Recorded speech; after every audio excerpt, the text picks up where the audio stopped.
Hey guys, what's up? Mr. Lai here. Okay, so to continue with the last video, okay, why does the balance of payment balance? Okay, I understand I left the cliffhanger, okay, last time, or perhaps you don't really care, okay, but I'm gonna answer this question now.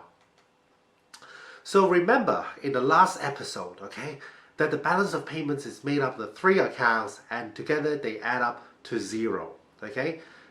They necessarily add up to zero, okay? Which means that if one of them is positive, okay, usually capital account is very small, okay? So we just neglect that, or we just assume that is zero.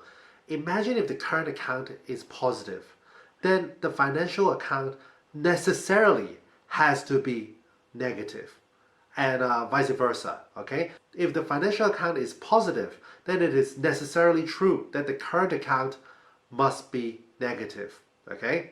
So why is that the case? Let's take a look.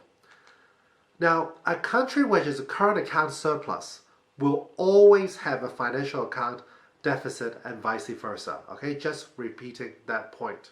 Okay, so let's take a look at an example. This is me, okay? And this is the bike that I want to buy, okay? I rented it in Taiwan as I was cycling in Taipo, and I like the bike, okay? I want to buy this bike. It costs maybe $2,000-3,000. There are three ways which I can pay for this bike. Number one, I can pay with my own money, okay? So I look at my bank account, doesn't seem a lot there, okay? And but maybe just enough to pay for the bike, okay? Secondly, I can sell my possessions, okay?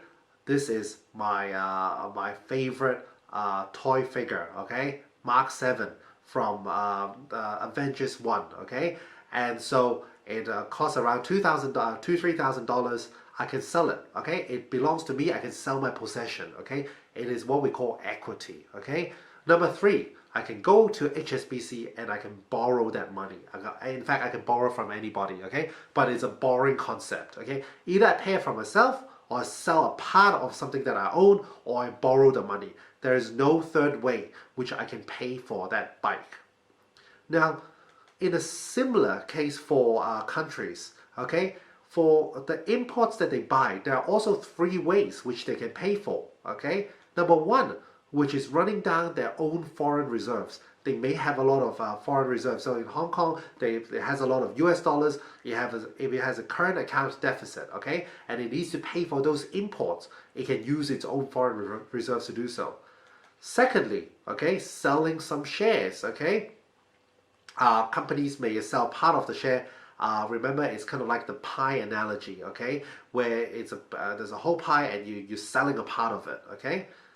And here, you borrow the money through the issuing of bonds, okay? Remember I was saying that the bonds is basically like a loan.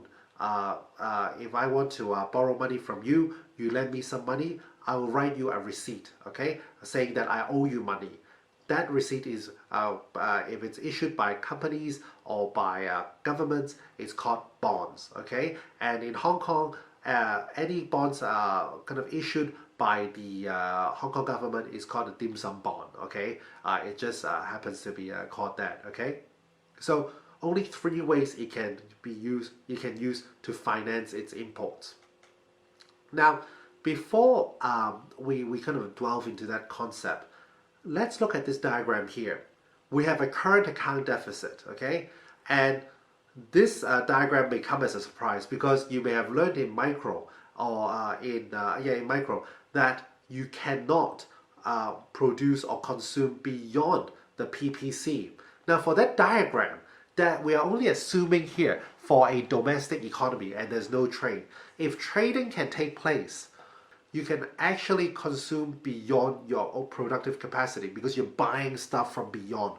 So therefore, you can consume beyond your PPC here. And so it's at point A, okay? The financial account must be in a surplus because you need the money to finance the current account deficit. You're spending beyond your means, okay?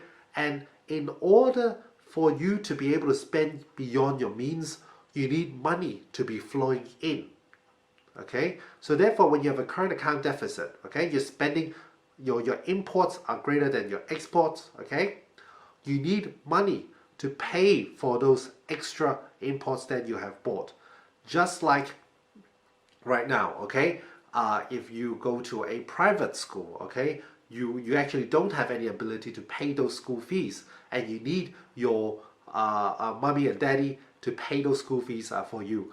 And in the past, we call those farmer scholarship, okay, father and mother scholarship. Well, where does that money come from for a country? Okay, so it could come from investments. Remember, we're looking at direct investments. It could come from portfolio investments. It could come from countries lending you money when you sell them bonds. Okay, many different ways which these could be financed. Okay, now let's look at the example of the US, which has a current account deficit of $462 billion. Okay, that means that assuming a net income and transfers are low, basically it's importing significantly more than it is exporting. Okay, so if it's exporting, it's kind of making money. If it's importing, it's spending money. It's spending more money than it is earning. So how can they finance this? Well, in previous examples, we've seen how the US, they have actually sold buildings such as the Waldorf Hotel in New York to Chinese investors. Well, for this US example, since it's so big, the reason why it can run such a big deficit is because China lends it money, okay?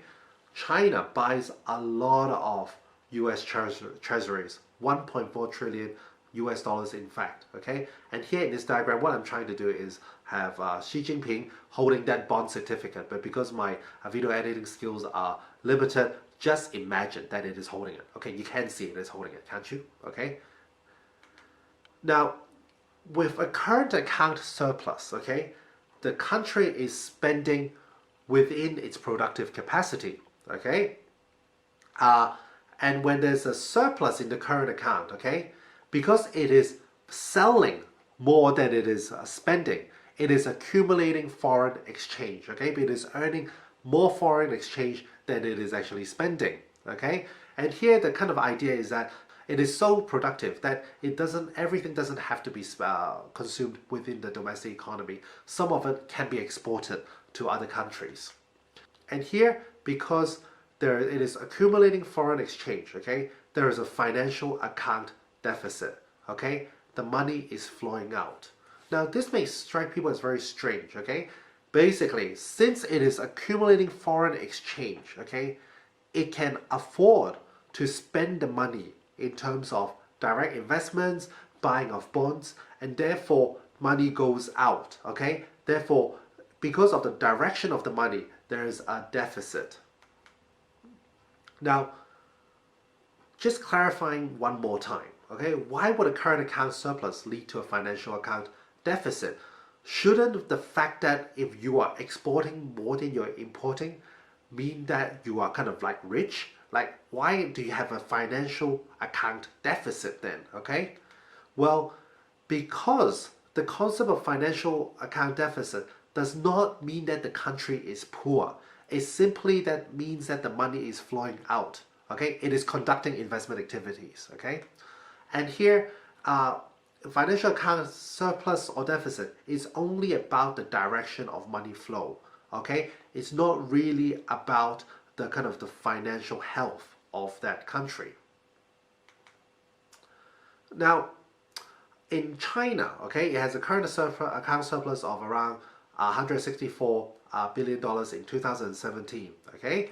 And with this money, okay, it conducts a lot of investment activities, okay? So for example, Wanda Enterprise bought AMC Cinema for $2.6 billion in 2012.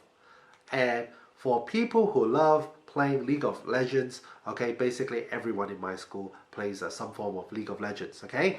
I don't know if you know this, but Tencent bought $400 million stake in Riot Games, which is the creator of League of Legends, in 2012, okay? So because the country has a surplus, it is able to conduct these investment activities, which leads to an outflow of money, okay?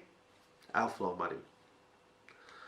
Now, just a summary, okay? So therefore, a financial account surplus or deficit does not mean that the country is poor. It is only referring to the flow of money. We know this already. With a surplus, money is flowing in, okay, to the financial account through investments or direct or portfolio and exchange reserves from other countries. And if there's a deficit, money is flowing out of the financial account through investments, okay, direct or portfolio and exchange reverts to other countries, okay? Now, this is where I got stuck when I was first studying this, okay? If a country has a financial account surplus, like China has, okay, why do they have to spend the money and generate financial account deficit? Why can't they just keep it and save it somewhere, okay? Why do they need to spend it and induce this outflow? Well, imagine if there's a two country economy, okay? And here we use very appropriate to use China and US, okay? Relatively speaking, China has a much bigger exports than its imports, and the US has much smaller exports compared to its imports, okay?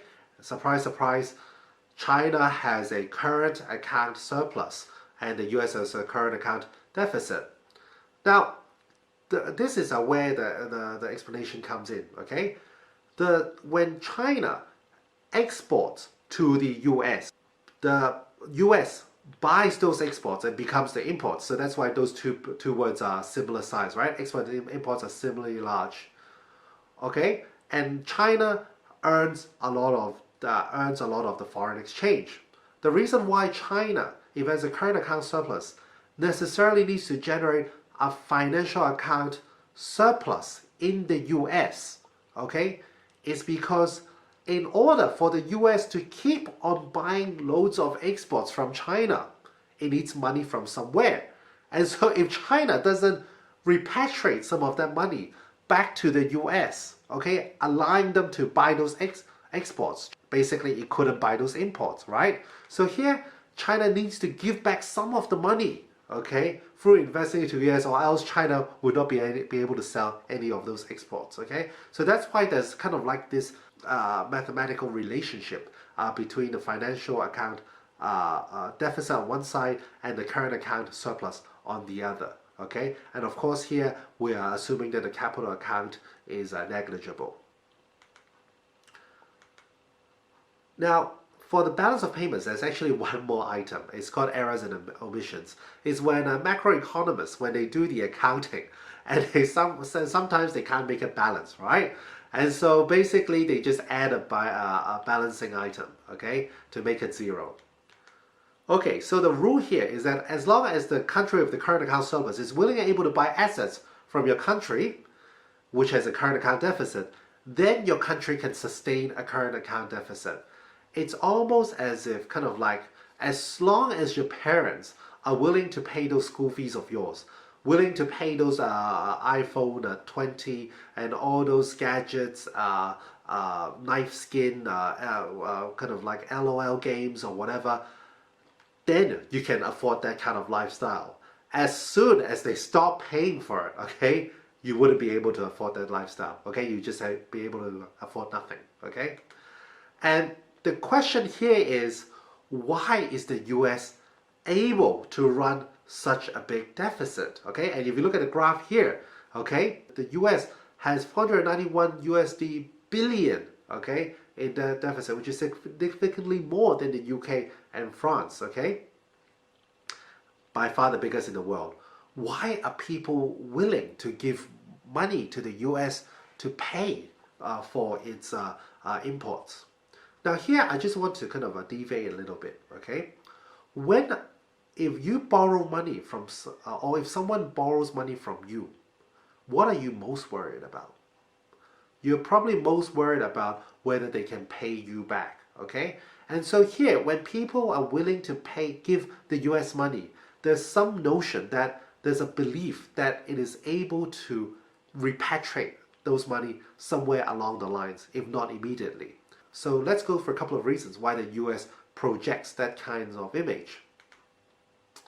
Well, reason number one. Okay, it's got unrivaled income earning powers. It is number one in the world for the GDP.